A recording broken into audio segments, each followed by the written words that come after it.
already moved to the United States, but I went to Jamaica on business and I decided I was going to take my children with me. I had two daughters at the time, so I took them back to Jamaica with me. And so I didn't want to take them to the hotel, so I decided I was going to rent a little room from someone that a family friend had introduced me. They have a nice house and they had a room that was vacant, and she said okay they was going to go ahead and rent me the room. So anyway, this was back in I think about 95. So I packed up my kids and packed my barrel and everything, and we all went to Jamaica. Went to the room, nice to the room. It was nice and clean.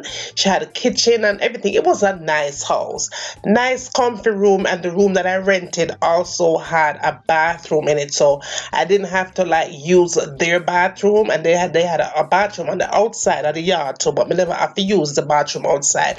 Everything was just nice. I just basically had to use the kitchen. And you know, when you got Jamaica, you're foreigner, you had to go out go eat and so that was no problem. It was nice, and the lady that I rented the room was awesome. She was beautiful. She was nice. Anyway, I was there, having a good time, doing my business and everything. But I noticed now at nighttime, I felt a little bit strange in the room, like I was being watched. It just felt like something was in the room. So, anyway, I always had a Bible with me. So, I always take the Bible out and put it at the side of my bed, said a prayer and everything. But every night it just got creepier and creepier to the point where I didn't want to leave the light off. But certain times of the night, we just said if the lady saw the light on, she would be like, "Young lady, turn off the light, turn off the light." So anyway, my kids was there with me, so I felt a little bit safe. At least I wasn't in the room by myself. But then the business took longer than I thought it was going to take, so I had to eventually send my kids back to the US so they could go to school. So anyway, I had a girlfriend in Jamaica at the time. Me and her are still friends up to this day, but she was living on the other side of from where I was living. She had to take the bus go home and them something. But I always like to have her stay with me in the room. But she had a son, so she couldn't really stay with me every night in the room and stuff like that. So, but she would come very often and stay with me. But then I noticed that she said she didn't like to stay in the room because she was having bad dreams, and then she felt like somebody was holding her down and all of that stuff. But anyway, one particular night I'm in the bed and I'm sleeping, and then all of a sudden I know I was like maybe half sleep, half wake, but I'm laying on my back. I had said my prayer and everything like I always do because I feel afraid. For some reason, I just feel scared. So I said my prayer, and then I kind of fell asleep. But during that sleep, I saw a figure walk through the closed door. Good even see a figure clear walk through the closed door, and it was a man. He came to the door. I remember he was wearing a blue shirt, one of them like a blue sweatshirt with the elastic at the waist, and he stopped at the door. He came to the door, but he stopped at the door. So I'm laying in the bed, but I can't move and I can't talk and I can't do nothing. I'm just laying looking straight dead at him. And then all of a sudden I just felt weird. I just felt like really funny. Can't move. He's looking at me. I'm looking at him. And then he started to like laugh, like after that smirky smile laughing on his face. And then suddenly from the other side of the room, I saw my grandmother. My grandmother appeared. My grandmother and I was really, really close. My grandmother like raised me, and she had passed away while when, she was passed away when I was about 21.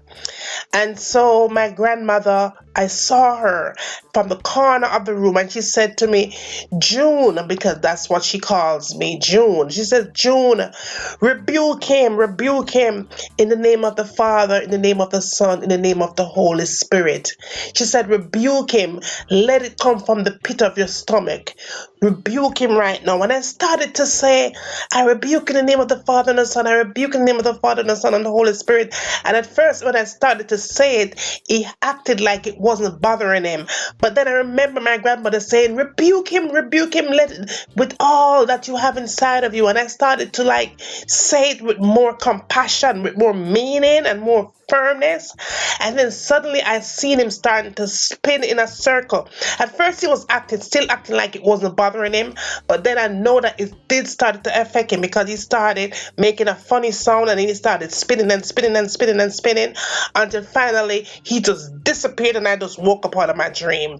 But anyway, I know I felt kind of weird and I did share what happened to me with the people who had recommended me to rent that room. And what was I laughing about? It wasn't it taking it serious or not. She was like, you must eat too much before you go to bed. And I just figured maybe it was just a vivid imagination. It wasn't real. All right. I just kept going along my way. My girlfriend would come over sometimes still. I would still try to get my girlfriend to come and stay with me sometime. But like I said before, she had a son, so she had to go. So I'm in this room by myself. I would stay out late just to prevent myself from coming home too early. But me have to come on my bed, right? The Jamaica, me have to come on my bed. Anyhow, particular night now, Goody, and I will never forget this. I'm going to share this with you. I'm in my bed. I said my prayer like I always do when I'm in my bed and I'm sleeping. And then from the left corner of the left side of my eye, I seen the same man walking through the closed door again. He stopped at the door. Then he looked back. Then I seen another person coming through the closed door, but the person that came through the door with him this time was a woman, an old lady. She was short. She was wearing like a dark brown dress with a dark brown hat to match.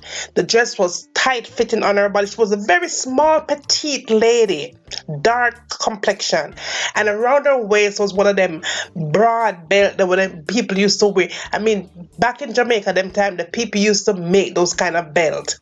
One of them, I don't know, really, buckled belts. My mother was a seamstress, so she used to make those belts all the time. People used to make them clothes, and they always made homemade belt. So she was wearing one of those belts around her waist. Everything she had on basically was dark brown. Her hat, her frock, her belt, dark brown. She even had on gloves on her hand that was dark brown. I seen her clear. And the thing was so real. I tell you, Goody, I was not sleeping all the way through because I was seeing everything like it was daylight.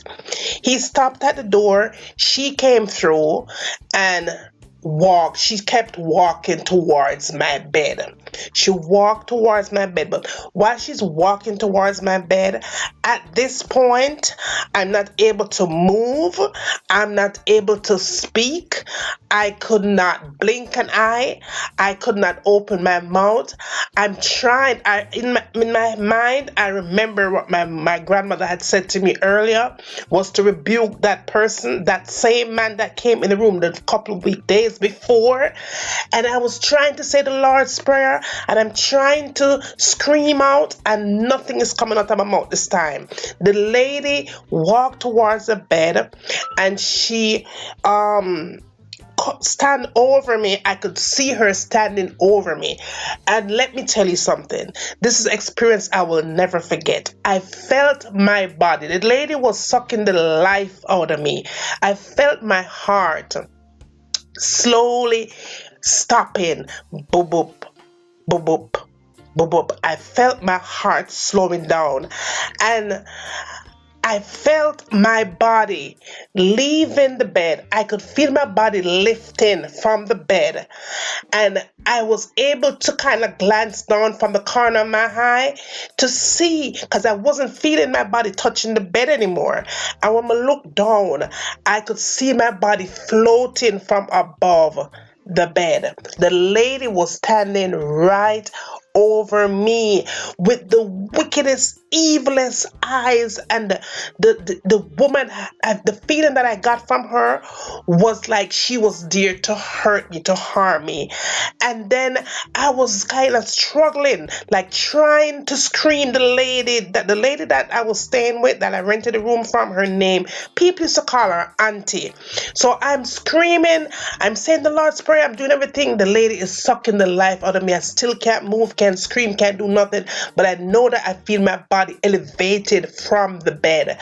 And suddenly, with everything that I had in me, I was able to scream out the lady's name. The lady was, everybody called her Auntie. And I said, Auntie!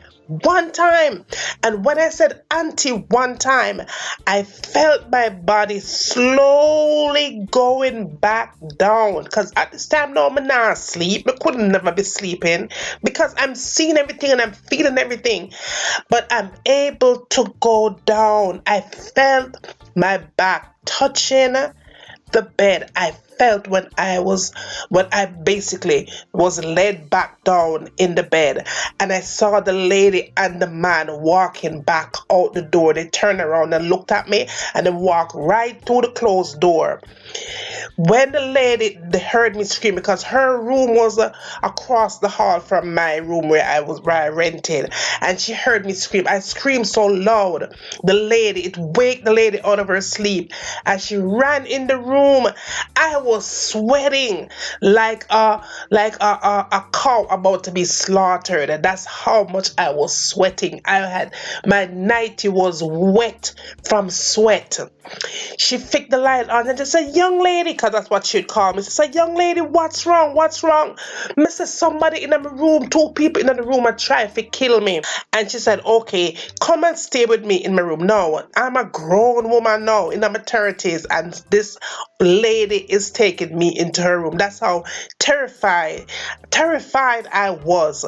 I could not sleep in the room. She said, "Come and stay in the room with me and sleep in my bed tonight." And she had a daughter that the daughter was probably about 15, and so I crawl up in the bed with she and our daughter the night. The next morning, I was so out of it, I couldn't even speak. All I did was just go in her bed and just crawl up behind her. The next morning she wake up, she said, "Young lady, what happened last night?" I said, "Auntie, I have to tell you what happened." And just like I'm telling you, I told her the exact thing that happened to me. And she said to me, if you want to describe the lady that you saw and the man that you saw?" And I said, "Yes." She said, "I'm going to give you an album. I'm going to show them. You go through the album, and if you see anybody that you know in the album, just point them out and tell me if those are the people that you saw." And so she came back to the room, because the room that I was staying in had a little sitting room, and she came back into the room, and we all sat, me and she and the girl that had helped me to get the room there, and and her daughter that was 15. I don't want to call no names here because this is real stuff. So anyway, we all sat there in the living room with the album, and I'm going through it. The first 3 or 4 pages of the album I came across a man that was in the same blue shirt with the elastic waist that came to the door. My grandmother told me I must rebuke him. I saw the man and I said to her, "That's the man that I saw come into the room the first night." And she said, "Point at it." And I said, "This right here." And she said, "You know, young lady, that is my brother." And I said, "That's your brother?" She said, "Yes, that's my brother, and he died in the room that you're staying in. That's his room that he used to stay in, and the bed that you're sleeping in, he passed away in that bed. So that's his room." I said, "Oh my God, you got to be kidding me." She said, keep going." And I turned about 2 more pages in the album, the big photo album she had. And when I turned the 2 pages, who I saw was the woman. I said, "This is the woman." She said, "Oh my goodness, that is my mother." I said, "You got to be kidding." I said, "That's what I saw her." And she said, "Yeah, that's what she was buried in, that same brown dress." I said, "Oh my God." I said to her, "I love you and everything, but guess what? I'm packing my stuff and I'm out of here. I'm not staying another night in here." She said, "I understand. My mother was a very evil woman, but let's just pray and hope that she rests in peace some kind of way." But goody, she never have to tell me that twice. My bags was already packed before me even sure the who was in those pictures. I was out of here. You best believe. No, that was my ghost story.